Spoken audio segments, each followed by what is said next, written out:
চিন্তা করা যায় টেকনাফ থেকে তেঁতুলিয়া যাইতেছি বরযাত্রী হয়ে বাংলাদেশের এক প্রান্ত থেকে অন্য প্রান্ত। আমরা জানালা পাশে বসছিলাম, ওঠেন আসেন।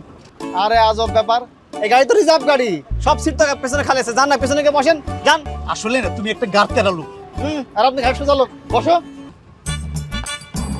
কত করে বলেছি তুই অর্ণবের পাশের ছিটটা বস। আম্মা, অর্ণব ভাইয়ের তো বিয়ে হয়ে যাবে, এখন আর তার পাশে বসে লাভ কি বলো? বিয়ে হয়ে যাবে, আরে বিয়ে তো 1 মিনিট আগেও ভেঙে যেতে পারে। আর যদি ঝিম মেরে বসে আছিস কেন? বিয়ে করতে যাচ্ছিস বেটা, টকবক করবি।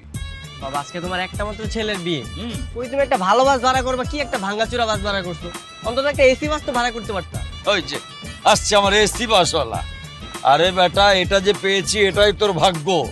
আর জানিস না ওই যে শ্রমিক পার্টি থেকে আজ হরতাল ডেকেছে, কোথাও কোনো গাড়ি নেই। হ্যাঁ বুঝতে পেরেছি, আমার কপালটাই খারাপ।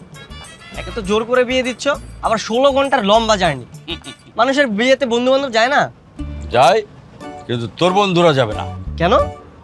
কারণ তোর বন্ধুগুলো হচ্ছে বজ্জাতের হাড্ডি, আমি সবগুলোকে চিনি। হ্যাঁ, যদি নিয়ে আসতাম তাহলে কি করতো, তোমার বিয়েটা ভাঙার একটা পরিকল্পনা করতো। না এনে ভালোই করেছি। বৈশা তাকে দেখতে কোমর ব্যথা হয়ে গেছে, একটু গাড়ি থামানো যায় না? ধর বেড়া, চুপ থাক, একদিনই তো, সহ্য কর।